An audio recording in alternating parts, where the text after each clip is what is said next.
Next up on the Cosmic News Network, First Contact with Joshua Pert. Good morning, Earthlings. Good. How you doing today? Good. How you doing today? Welcome to First Contact Radio. Welcome to First Contact Radio. To talk about all these things we're talking about is because in life, everything is energy. Every single thing that's out there. Yo, it's First Contact with Joshua Poet. He's the man on the mic, just in case you didn't know it. Covering news from all around the globe, from the weather and space to UFOs. We'll talk politics and make you open your eyes. Conspiracy theories and government lies. We'll dig it all up and try to find the proof. Cause it's time to demand the truth. It's time. First Contact Radio. It's time to demand the truth. It's time. First Contact Radio. It's time to demand the truth. It's time. First Contact Radio. It's time to demand First the Contact truth. Radio. We have arrived. First Contact Radio. It's time to demand. Morning, Earthlings. How you doing today? Welcome to First Contact Radio. We've made it halfway through the week. It's Wednesday. We're right here. Today's the 12th. The 12th. Let me fix the screen so you just see one thing. There we go. Alright, today's the 12th, so we see right off the bat two signs here, which means we're making a transition from one moon sign to the next. The moon represents our unconscious. Just to kind of give you a fresh overview how this works, through the course of a year, that's what we're looking at, a whole year, 365 days, that the sun goes through cycles. And these cycles happen in what we refer to as the various astrological signs. And it goes from sign to sign to sign, and each one lasts about a month long. Right now we're in the sign of Aquarius, the sun sign. The sun represents the conscious mind, and has all throughout, the study of esoteric philosophy, that by looking at these symbols and relating them to different aspects of consciousness, we help to understand more of who we are and more of what's going on in the world. The moon represents the unconscious mind, and the moon goes through cycles itself, but the cycles the moon goes through are different. Every month, a moon goes through all of its cycles. Every 2 days, it moves through another one of the signs. So you have one cycle which is moving really slow, and then another cycle within that which is moving faster. And we see the cycle just how the sun moves, or the moon moves around, faster than the Earth. So that's what we're looking at. We're looking at these two cycles. Okay, on a daily basis, and we're looking to see where the unconscious is, because the conscious mind, as we can see, it stays for a whole month, because it's moving, it's processing, it's really taking that time to bring that idea forward, whereas the unconscious is always moving. So our unconscious mind is always active, moving from one thing to the next, but there's an order to it, and that's what we're looking at, understanding the order, understanding the process, and if we understand it, helps us to understand how we can move throughout the world on a daily basis, right? So we're looking at the conscious mind of Aquarius. We're there for the rest of this week, and then we're going to make a change over to the next sign. We are then now dealing with the unconscious moon sign today between these two signs. Okay, and we look here, and it shows us at 1:15 p.m. Pacific Standard Time is when that transition occurs, and we then go from Cancer into Leo. So right now we're in that void period where we're in between these transition. When we do that, you're feeling the effects of one and the other. So the subconscious mind is kind of being tugged at by one emotion and another thing. So in this case, the emotions of Cancer and the fiery ideas of Leo. These two things are tugging at each other, and they're there. Like something's under the surface. You're just waiting for it to rise. And so that's what's going on here. So we know that Cancer's been a water sign dealing with emotions. Leo is a fire sign. It's the tarot card of strength. It's about how we use our energy. It's fiery, creative ideas. So we're ready to go from these emotions into ideas, to take something and do a little bit different with them. All right? And then later we could see tonight between Aquarius, the symbol here, and the symbol here of Mercury. Mercury being communication. These two things are working together later tonight. Communication in Aquarius, which is Also an air sign, so we have two air signs working together. So a lot of activity taking place this evening, a lot of communication perhaps might be in the air. Alright, that's later tonight. Alright, over here, this page, I hope you find this useful. I started using this because it helps look up to the sky, in looking up to the sky to get some points of reference. That's what I'm trying to do, find things that on a daily basis when we can use them to make them practical in our lives. So here we've got the look up in the sky. Here's our moon phase right down here in the 12th. To the right of the moon this evening, by more than a fist width at arm's length, sparkles Procyon. So right over here, we're going to see Procyon. The little dog star, one of the near stellar neighbors at a distance of 11.5 light years. About twice as far as Procyon's lower right is brighter Sirius, the big dog star. That would be down here more. We don't see this in this image. Alright, so we see Procyon, see moon, Procyon, and the dog star will be down here, Sirius. The second and biggest, brightest asteroids, 1 Ceres and 4 Vesta respectively, are only... Alright, this isn't necessary. Alright, so that's what we're looking at tonight. Moon, to the right, we'll see Procyon. Okay, the moon phase is almost up to the full moon, 95% of the way there. 95% of the way there. Over at the Mayan Oracle, today we start a new wave spell. So a wave spell again is a theme. And a theme that lasts for 13 days.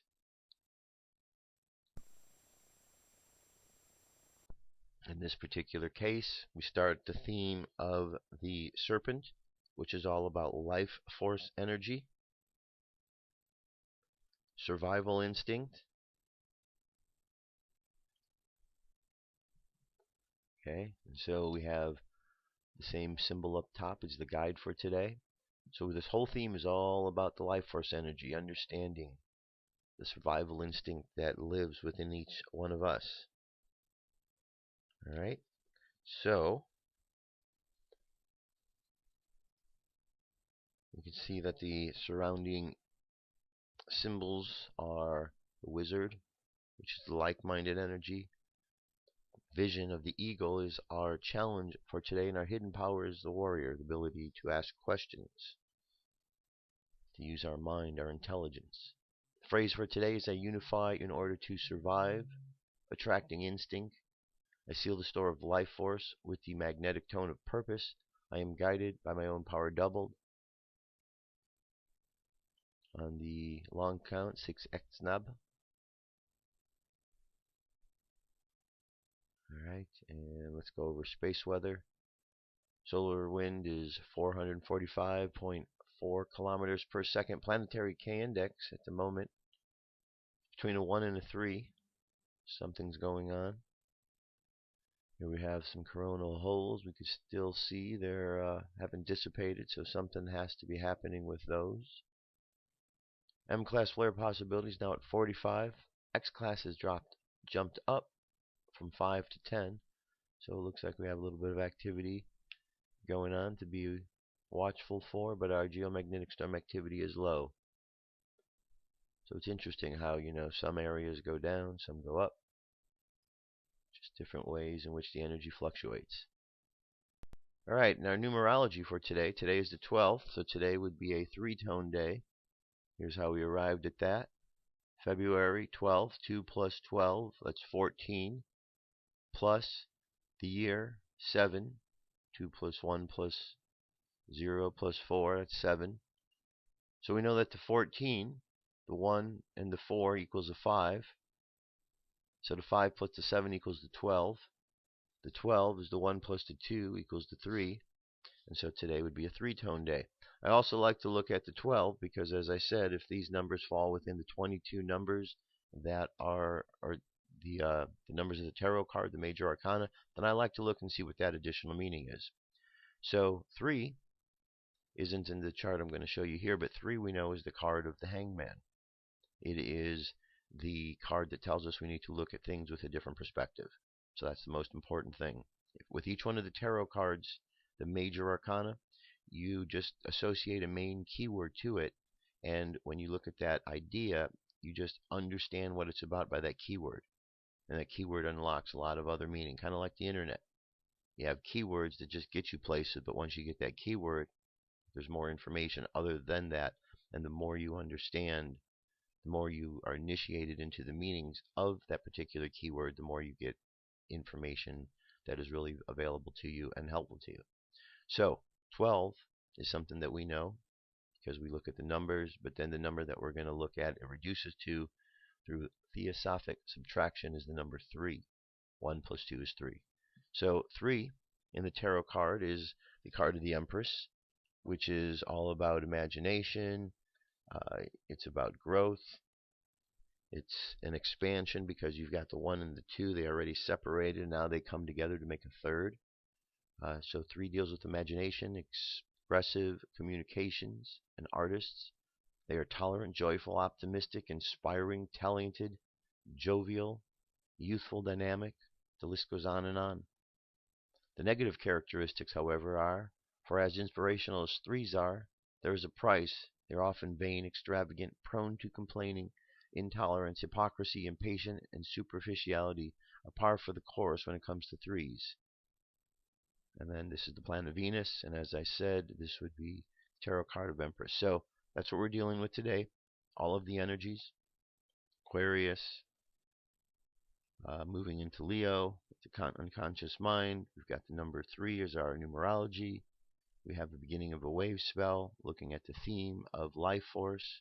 We know where we're looking at when we look up at the sky, what we see. We'll see Procyon to the right of the moon tonight, and to the right of Procyon, lower right, we'll see Sirius. So we're aware of our basic surroundings. That's good. If there's any other things and ideas that maybe at this part of the show you think would be good to add, let me know. I'm just, want to find ways to make sure that as we go into the world, the information that is presented is helpful. I do it for myself because this helps me. So when I go into the world, so it's not like I'm just wanting to do this just to have some information for a show. It's what I want to do. So as I go into the world, I can be more efficient as well. All right, that's it. UFO news is up next. Stay tuned.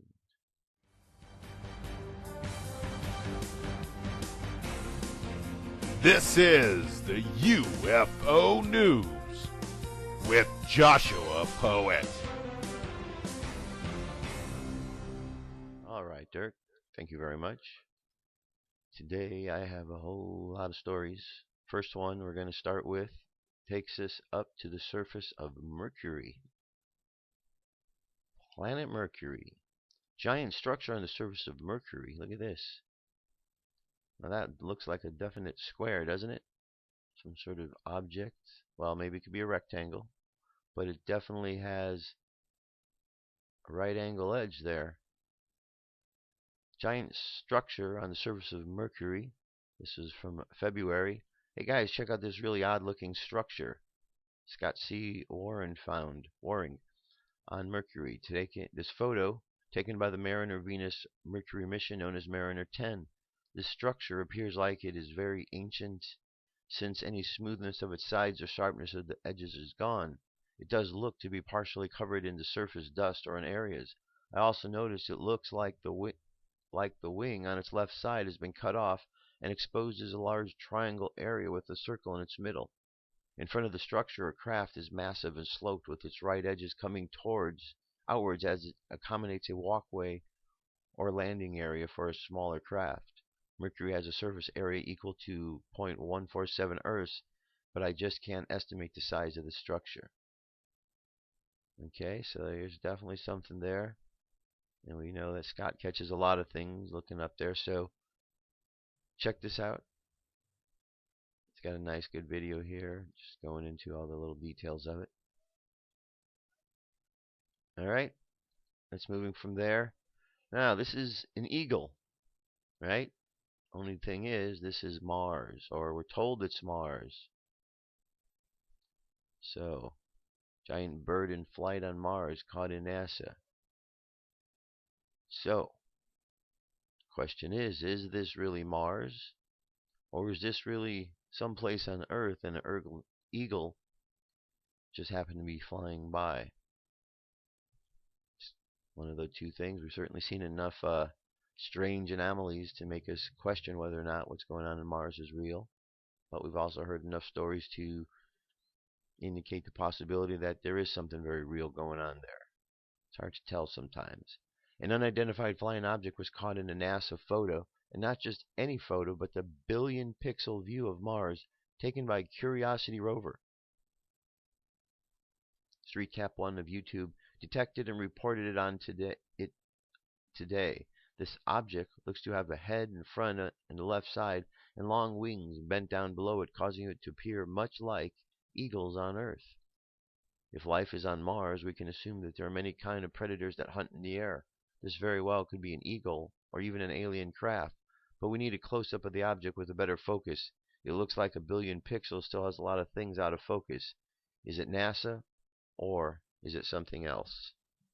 Alright, pretty good. Next.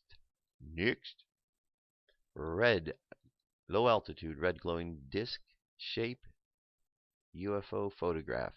2 Arizona witnesses in Maricopa reported watching a red glowing light around a treetop level with a disc-like outline. According to the testimony on February 11th at MUFON, the witness mother was outside at 8:30 when she first noticed a light that appeared to be moving about 20 miles per hour. She yelled, "Come outside," reporting witness stated. "It came outside and saw what she was pointing at and started filming it on my iPhone camera." The witness described the object, a red glow, as it caught the remaining 20 seconds before it left our field of view. Okay. There you go. Interesting looking object. Now we have Ontario, Oxford County, Ontario on the 8th. This was recorded while falling down above Oxford County. Okay, look at that. That's a definitely an interesting looking fireball.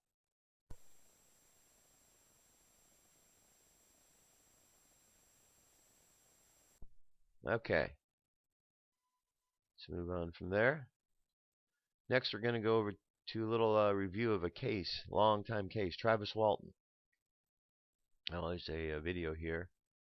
7 minutes and 39 seconds. I'm going to leave this for you to watch. Few cases of alleged alien abduction have garnered as much public interest as the Travis Walton case of 1975. In an event witnessed by 6 friends and co-workers, Walton was abducted into a saucer-shaped craft and deposited back outside his hometown 5 days later. Despite the efforts of police and journalists to discredit the bizarre narrative, neither Walton or any of his co-workers have ever admitted to having perpetrated a hoax. The case remains one of the most credible and fascinating abduction accounts on records, and one of the few to involve consciously recalled memories of the witness' terrifying experience aboard the mysterious craft. Okay. Now, many of you have seen the movie Fire in the Sky, of which the Travis Walton case is, that's the movie about this case, but it's not the real story. Okay, I've heard Travis Walton speak. I've met Travis Walton in my travels out in Roswell and some of the other UFO places. Very nice man, very sincere about the subject that he's speaking about. And, this is his lectures. He'll tell you that what happened isn't what Hollywood showed. That's the Hollywood version. They just need to sell tickets. That's pretty much what he said. What happened to him was a little bit different. Didn't have all of that. He doesn't remember some of those things that they showed. But he did have an experience on the ship where he met other beings. I believe, memory serves, one was a humanoid looking being, long blonde hair, and then he met some smaller beings.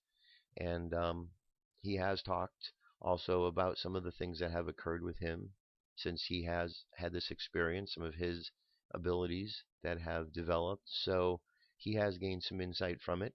It isn't an experience that, from what I remember hearing him, that he talks about as being completely negative, that there seems to be some benefit to what happened out there, and he's out there talking because he learned a lot from this experience, and there's definitely something to share with the world. So if you haven't heard about all of his case, check it out. Look into it. Don't believe the Hollywood version because it's just a Hollywood version. All right, let's move on to the next story here. This asked a question about our pilots of the SPACEWAYS ultra-terrestrials. Ultra-terrestrial, not just extra, but ultra. We are well aware that the word humankind is not in our dictionary, wrote Charles Bowen, editor of the United Kingdom's world-renowned Flying Saucer Review, that it was coined somewhere along the line by a writer or researcher.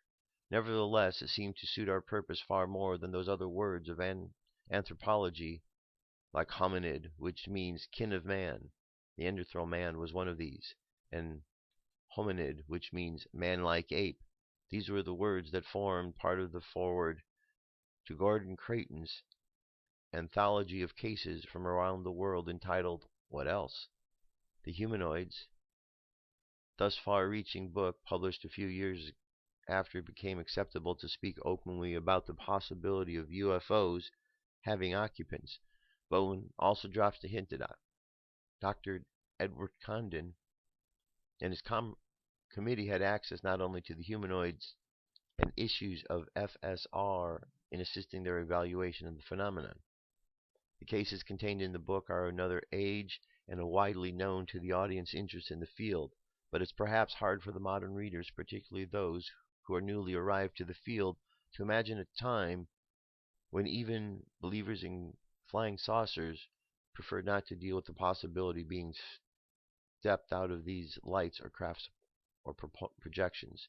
2 years before FSR's book on the project, Coral and Jim Lorenzen published Flying Saucer Occupants, covering the best-known cases of the time of all continents and making an effort at interpreting and evaluating them, including a psychological interpretation of the cases of Dr. Leo Sprinkle. One of these conclusions stands out nearly 50 years later.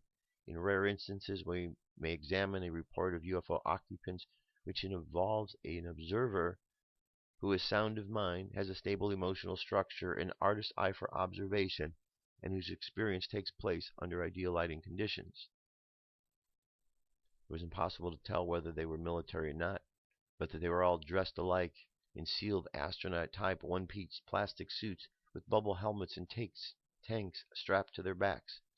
Nearly thought they looked like cooking foil commercial. That's from Steven Spielberg. As it has been extensively documented in other places, UFO research, or more specifically UFO culture, owes a great deal of science fiction, particularly when it comes to the conceptualization and vehicles of occupants.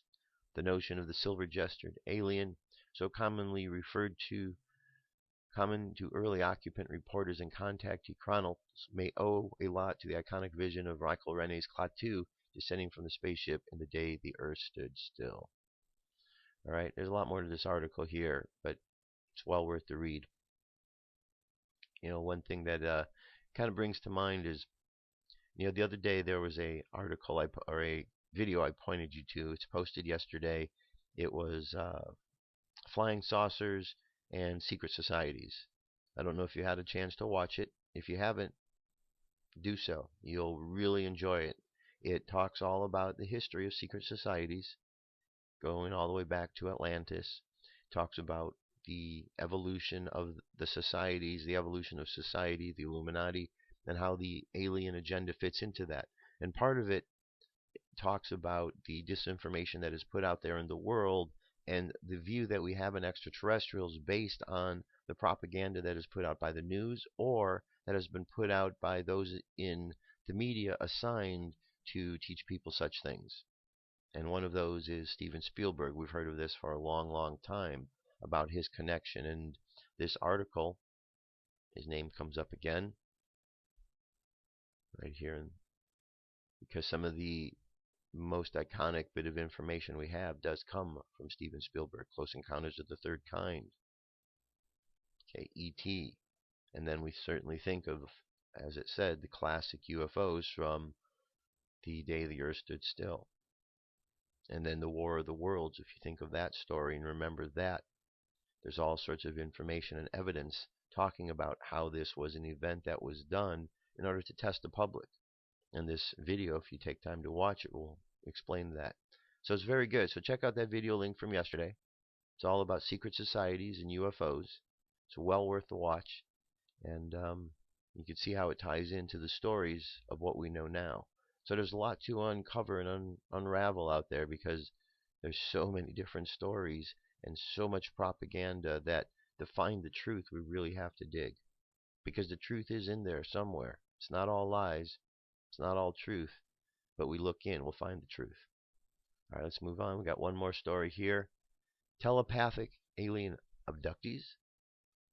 Spending a lifetime recalled in snippets with highly psychic abductee entities has made my intuitive prowesses mushroom dramatically. Why does religion impugn psychics? There's only a razor's thin edge difference between encounters with the supernatural and psychic experiences. Most religious fundamentalists, Christians and Jews, refuse to accept paranormal realities, yet they deeply accept God, Holy Ghost, saints, heaven, hell, angels, and demons, and one cannot get more paranormal and supernatural than that. Are those who have a third eye cursed or blessed if it stems from the experiences with non-humans? One technique that some budding psychics use seems easy enough. Internally tell yourself that you wish to be open, and then you relax, and then you await an insight or mind's eye picture. This works well and oftentimes helped me to deliver an English lesson on my job. A teacher's predilection to amaze the student is a sometime opportunity. I taught junior college world, American and English literature, and would rarely spice the lesson by interjecting a read of any pupil. Off daydreaming, eyes out the window, brain in the hall. Rather than embarrass anyone, I would give an odd detail, a physical object or memento of his private or family life, a detail known only to him. His eyes would be wide open, pools of attention for the rest of the term, but unknowingly garnering a reputation by doing uncanny feats once backfired. I was teaching English literature at a junior college when I was stopped in a transit in a busy college hallway by an unknown female student who firmly grabbed my arm and blocked my path to class and passionately said, "Read me, please. I want you to read me." I was startled and affronted, and wondered how many others beyond this student had heard that I would sometimes do strange things, and suddenly worried about my own job security. If administration became aware of a trouble behind my annoyance of this affront, a rude method of the student. I shook my head, my face disapproving and dismissive, and told her, forget it. She was tall and brown, with almond eyes and a cultured, polished glamour that belied the vise-like grip. "You've got to read me," she insisted. She half pushed me against the wall and blocked any possible exit.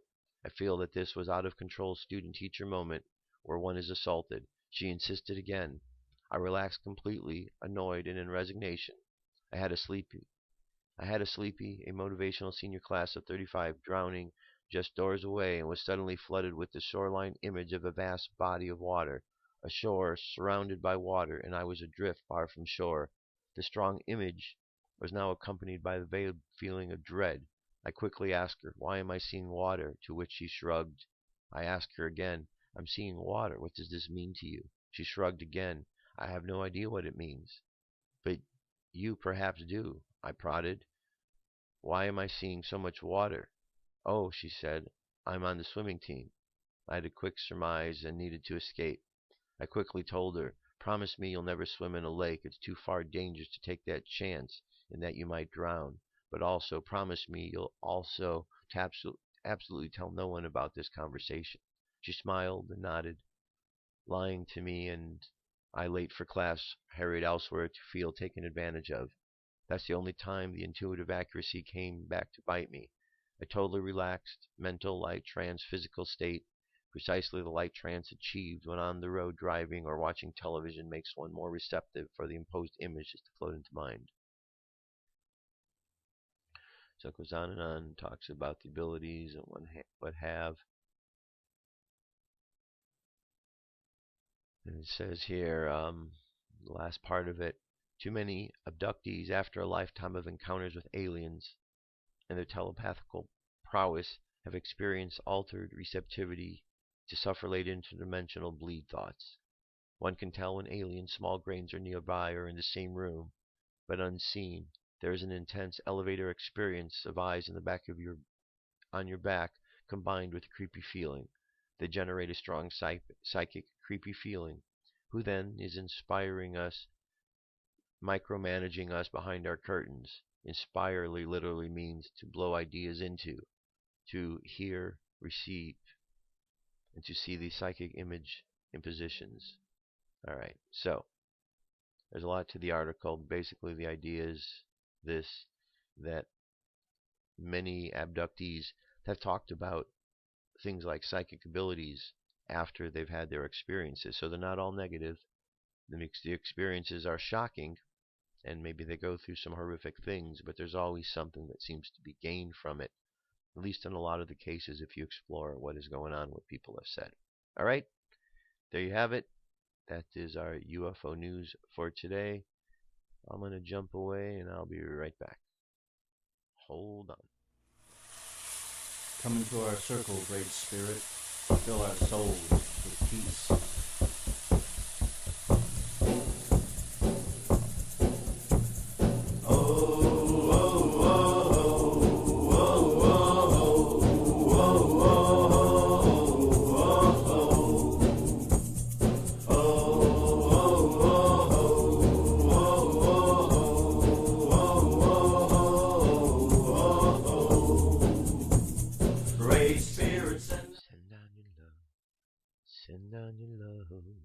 Send down your love to us from above. Alright. This article here is entitled Fighting Cancer with HIV Virus. So, let's see what this is about.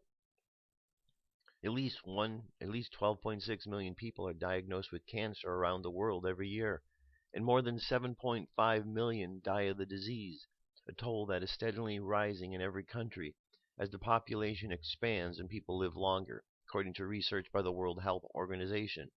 The possibility of curing cancer has been in the works for years, and there may finally be an answer with one of the most feared viruses known today, the human immunodeficiency virus, HIV. What we have learned how to do is to train the immune system to recognize and then kill tumor cells. Carl June, MD. Sounds too good to be true. The research comes from Professor Carl H. June from the University of Pennsylvania and his team. Dr. June is a highly respected scientist working on cancer, HIV, and the immune system, and has published his work in many leading scientific journals over several years. Professor June and his team are taking an interesting approach to the challenge. In particular, Dr. June and his team are developing new ways to turn power of the immune system on leukemia, a cancer caused by the white blood cells growing out of control. They have developed a technique in which they collect special killer immune cells called T cells from a cancer patient. These are then reprogrammed in the lab using a modified virus, which is very good at smuggling genes into T cells. In this case, the researcher added genes carry instructions that tell the T cells to make the new protein called chimeric antigen receptor. This lets them lock onto the molecules they found on the surface of the cancer cells, killing them in the process. These reprogrammed T cells are then injected back into the patient, where they grow and multiply, creating an army of killer cells to fight the disease. So, very interesting twists and turns that science and medicine takes. We'll see how this works out. We've certainly heard of many different ways to look at cancer, and if this is a way that they're able to do that, it might be worth dealing with, right?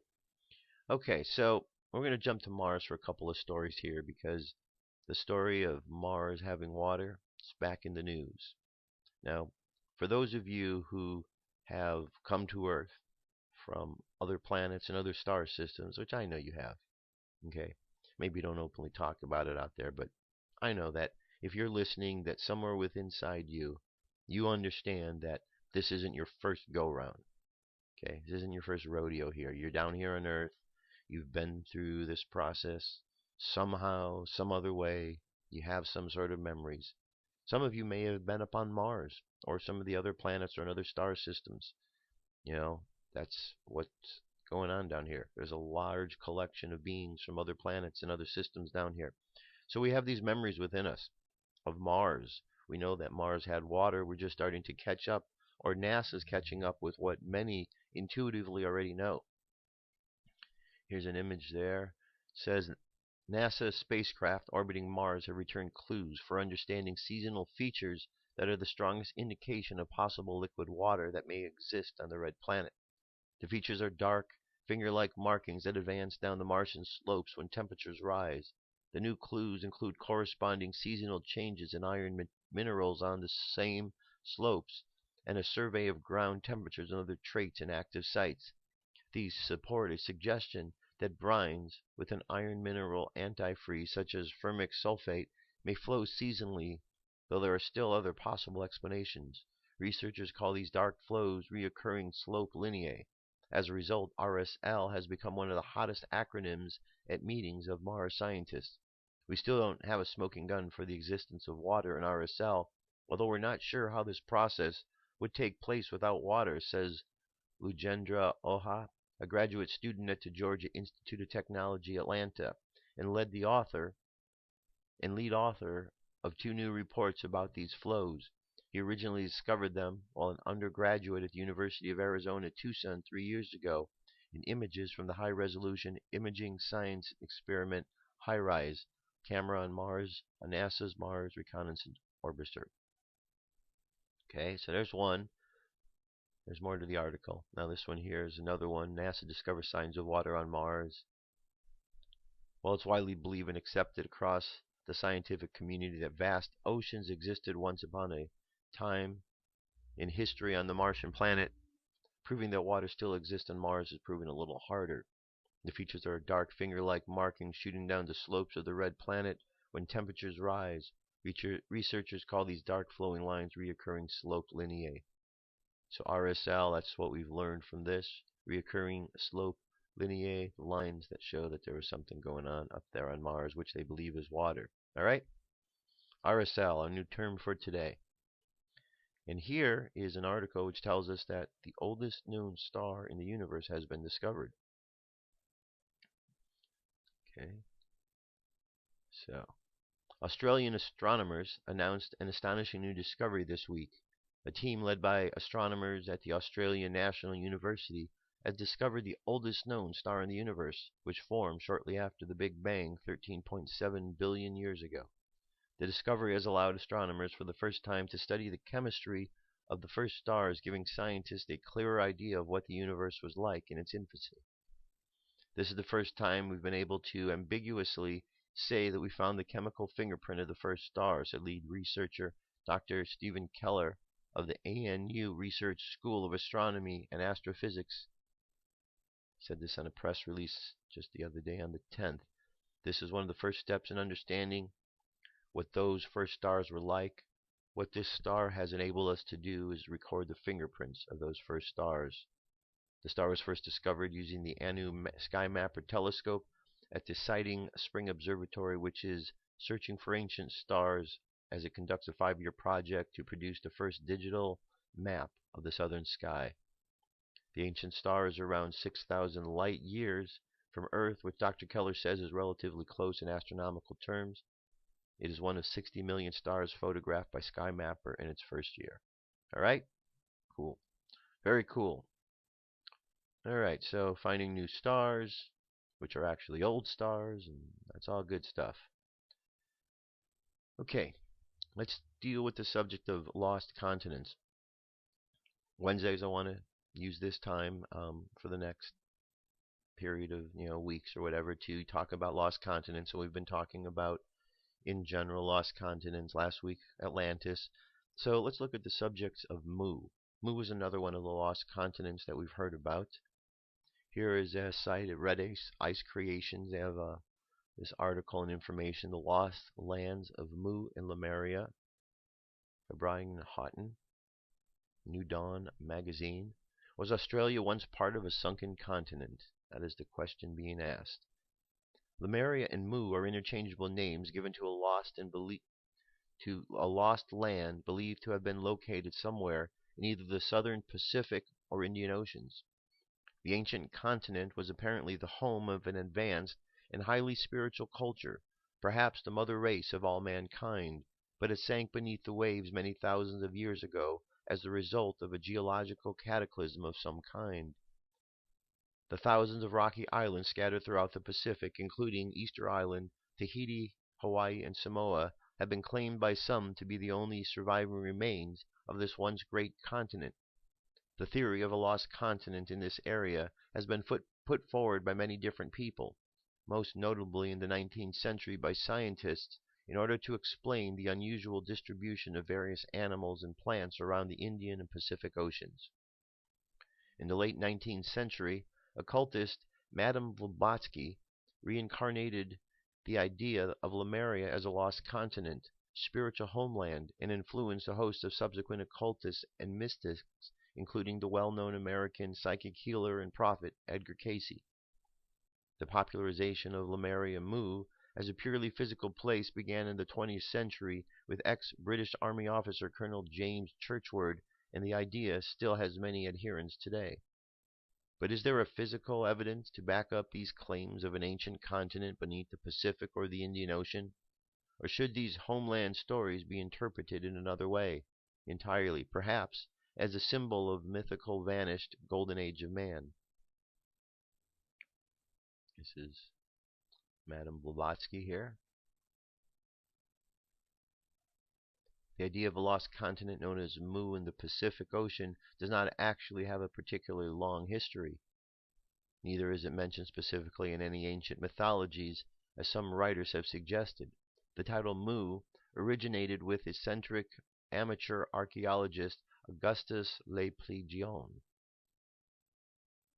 who was the first to make photographic records of the ruins of the archaeological site of Chichen Itza in Yucatan, Mexico. Pleiadian's credibility was badly damaged by his attempted translation of the Mayan book known as the Trona Codex, also known as the Madrid Codex. In his book, Sacred Mysteries Among the Mayas and the Quiches, and Queen Mu and the Egyptian Sphinx, Pleiadian interpreted part of the text of the Trona Codex as revealing that the Maya of Yucatan were the ancestors of the Egyptians and many other civilizations. He also believed that the ancient continent, which he called Mu, had been destroyed by a volcanic eruption, the survivors of this cataclysm founding the Mayan civilization. Pleiadian equates Mu with the Atlantis and states that a Queen Mu, originally from Atlantis, traveled to Egypt, where she became known as Isis and founded the Egyptian civilization.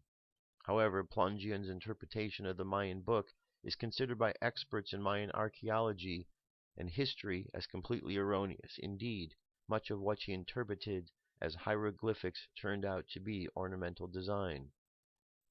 Lemuria, the alternative name for the lost continent, also originated in the 19th century. Ernest Heinrich Haeckel, a German naturalist and supporter of Darwin, proposed that a land bridge spanning the Indian Ocean separating Madagascar from India could explain the widespread distribution of lemurs, small primitive tree-dwelling mammals found in Africa, Madagascar, India, and East Indian archipelago. Most bizarrely, Haeckel also suggested that lemurs were the ancestors of the human race and that this land bridge was possibly the cradle of the human race. Other well-known scientists, such as the evolutionist T.H. Huxley and the naturalist Alfred Russel Wallace, had no doubt about the existence of the huge continent in the Pacific millions of years previously, which had been destroyed in a disastrous earthquake that submerged it beneath the waves, much as Atlantis was thought to have been drowned. Before the discovery of the continental drift, it was not unusual in the mid-late to 19th century for scientists to propose submerged land masses and land bridges to explain the distribution of the world's flora and fauna. In 1864, the English zoologist Philip Stanley Scyatter gave the hypothetical continent the name Lemuria in an article, The Mammals of Madagascar, in the Quarterly Journal of Science, and since that it has stuck. Zoologists and geologists now explain the distribution of lemurs and other plants and animals in the area of the Pacific and Indian Oceans to be the result of tectonic plates and continental drift. The theory of plate tectonics, and it is still a new theory, affirms that moving plates of Earth's crust supported on less rigid mantle rocks cause continental drift. volcanic and seismic activity and the formation of mountain chains. The concept of continental drift was first proposed by German scientist Alfred Wegener in 1912, but the theory did not gain general acceptance. All right, and we can continue on here. Let's see, this is Madame Blavatsky's description of Atlantis, or Lemuria.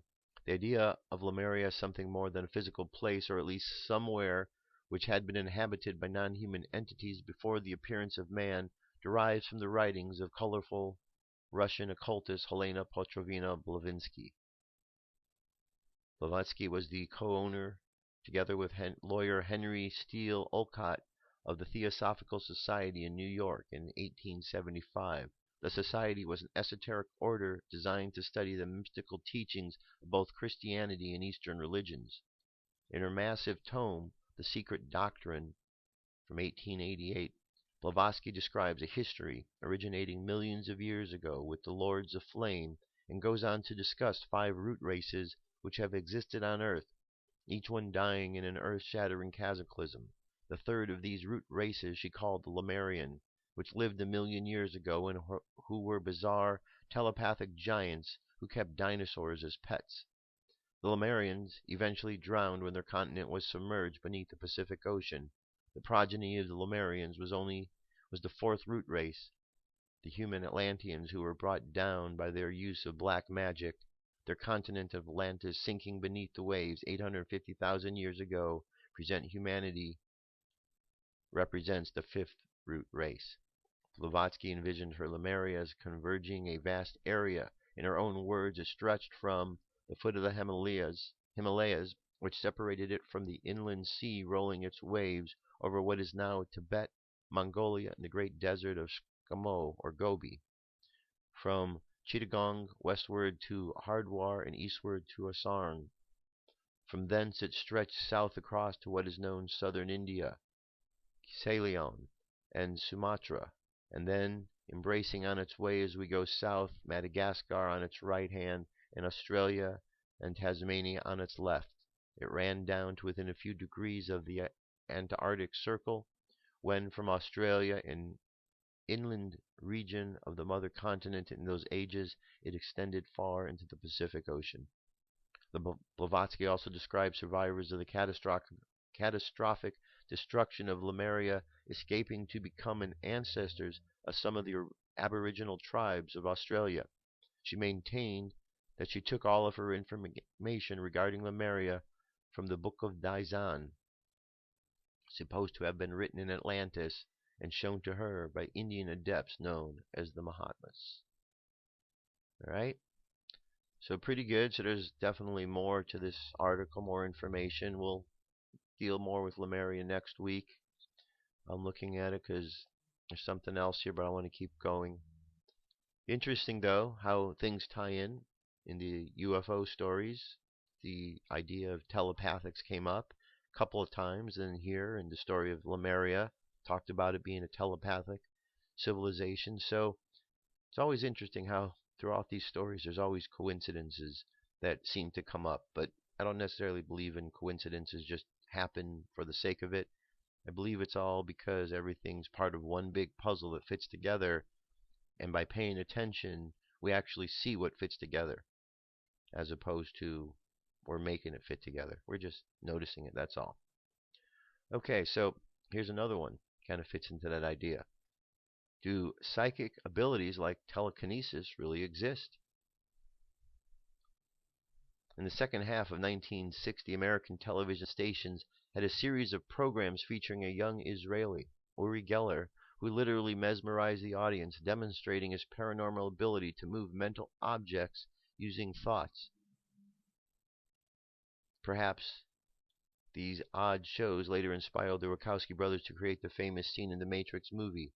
Uri Geller could indeed make spoons and keys bend by the flick of his fingers, and compass needles to rotate just by staring at it. Once, he managed to stop the mechanical Big Ben clock in London with a simple mental. It looked as if in the beginning of the space era, humanity has finally witnessed a true case of telekinesis. The power over metals and metal objects were simply not only Geller's ability. The psychic also exhibited other amazing abilities. For example, he was able to reproduce pictures he had never seen by memory. A volunteer was asked to sketch a picture so that Geller could not see it, and Geller, using his amazing talent, would never reveal its general contents. Although today the shows by Uri Geller are explained as neat tricks, they caused a powerful wave of enthusiasm and interest in the paranormal that swept the Western world during the 70s. So we're going to go past Uri Geller down here. And we know that he was, spoon bender. You see it's a long article. We want to get to the end here. So after all of his whole experience and people went through the ups and downs of Uri Geller and blah, blah, blah, whether he was real or whether it wasn't, continued on. And it gets into discussing that, is there some reality to that? It says in front of,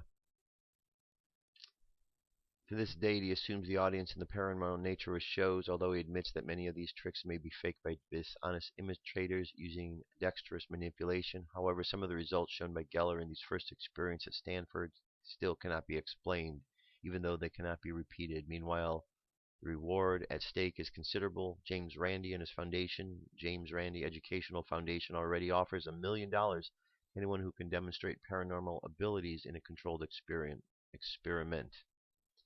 A little more than 1,000 contenders applied to receive this $1 million reward.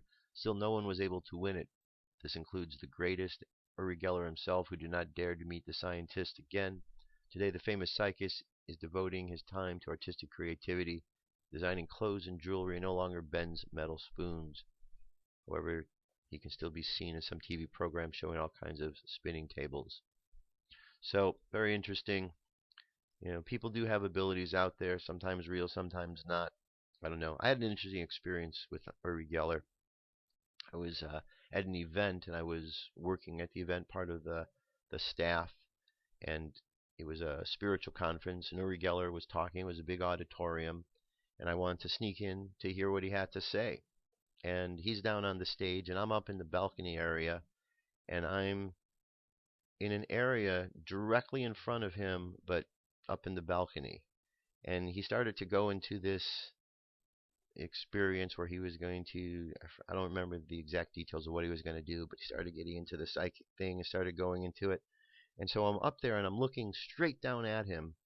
And during that experience, I don't know what happened, but I just really felt like I kind of locked in with whatever energy was around there.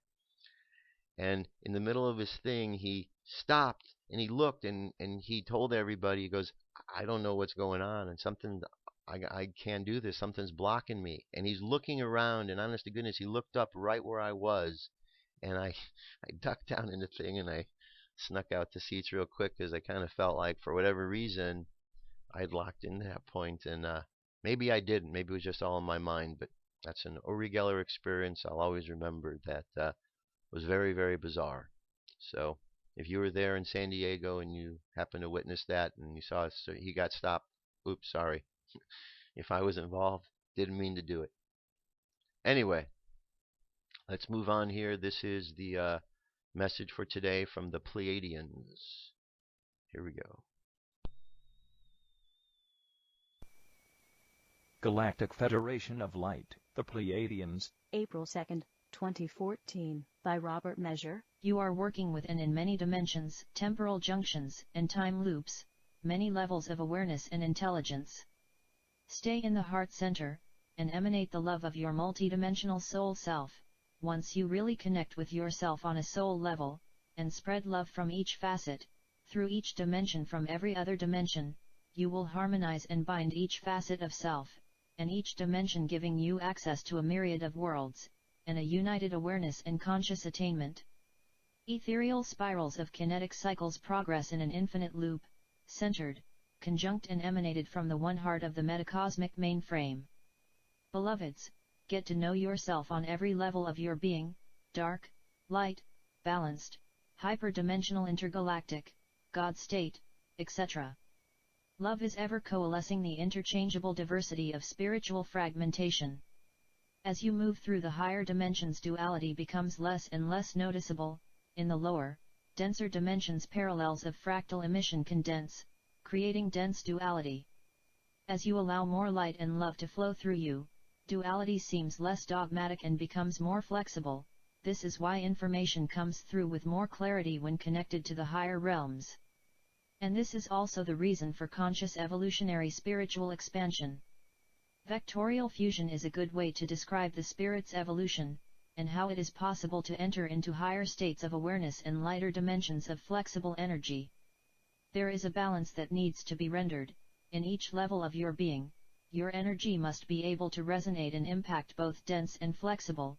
Your spirit must balance through the trinity of love. You need to be the canvas and the architect. Polarity integration transcends levels of conscious capability and spiritual activity. This means you need to realize that dark and light work in cohesive synchronicity, and stasis is the basis of creation, dimensional transversion, metamorphosis, and intelligence. Orbital cognition of plasmatic substrate could be a way to describe the fusion matrix of spiritual, mental, and emotional interpolarity, yet these are just words and cannot grasp the reality they are trying to conceptualize. When you are in meditation, you are in a field of pure receptivity and creative flexibility.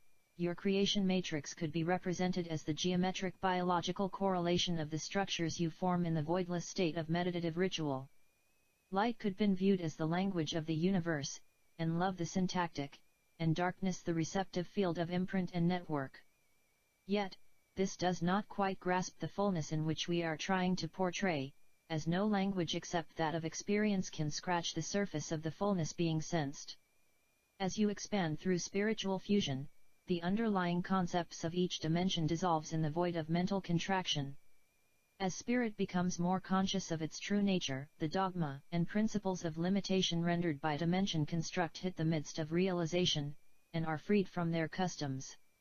You, dear ones, are the matrix. And you are in the midst of Godhood, great bearers of light. In love and unity, always, beautiful family of light. Until next time. The Pleiadians. Alright, very nice messages all. Ties into everything we've been talking about. Alright, for the affirmation. So I've been doing affirmations from one particular source, and I'll continue to do that. But I want to find other places as well so I can mix them up. And this is from the Agape. Do you know about the Agape?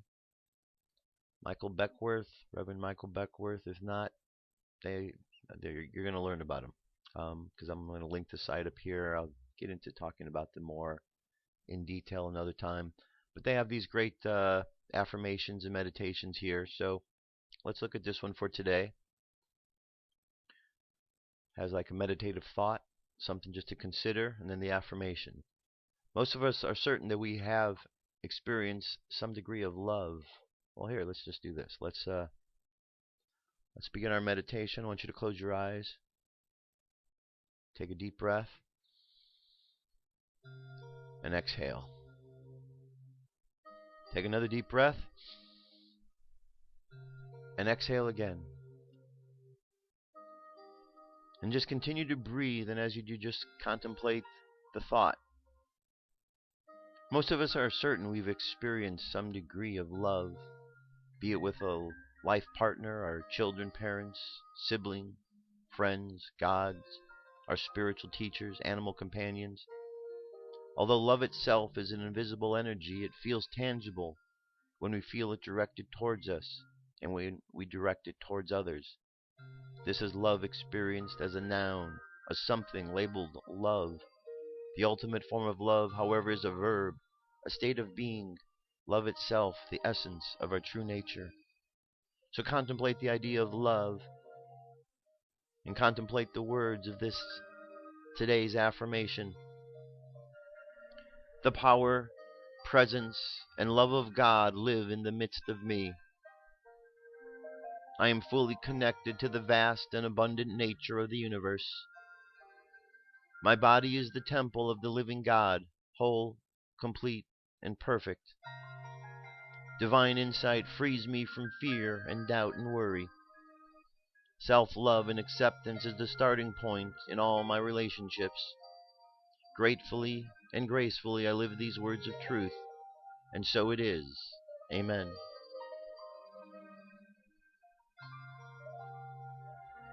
So just allow those words to resonate within you.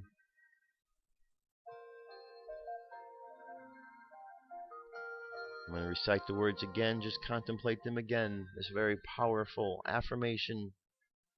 The power, presence, and love of God live in the midst of me. I am fully connected to the vast and abundant nature of the universe. My body is the living temple of the living God, whole, complete, and perfect. Divine insight frees me from fear and doubt and worry.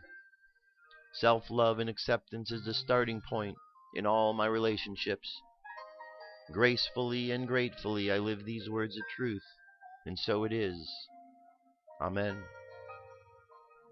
And just consider the ideas of truth in the world, and understand the truth of the world is that all its energies exist, light and dark. Two energies that are dancing synchronistically and harmoniously with each other. And as we begin to understand the deeper aspects of truth, we begin to understand the deeper aspects of the nature of life and all of the energies that make up life. Let's imagine that we are sending out into the world love.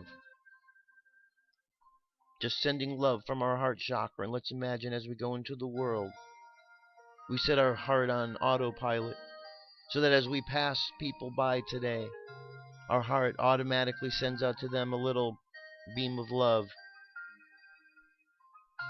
And just allow your heart to continue to do that.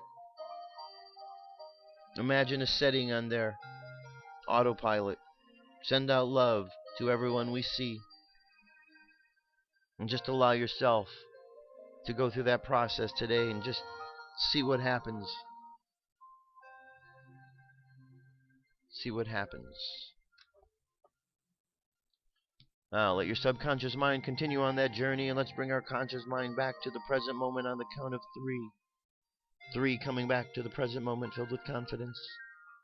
2 coming back to the present moment filled with faith. And 1 coming back to the present moment happy, healthy, and whole. Happy, healthy, and whole. Take another deep breath. Exhale, and open your eyes. Alright, my friends, that's it. You've obviously heard a lot of synchronicities through the various stories today. So, we could see that synchronicity is around us. Let's just keep paying attention. Let's be aware we're starting a new wave spell, a new journey into understanding the life force that makes up who we are, the energies that we work with. Let's just contemplate more and more how we all work together. That's it. I'll be back tomorrow. Have an awesome day. Check out that video, Flying Saucers and Secret Societies. And there's some other good ones out there. I'll be back soon. Peace. I'm out of here.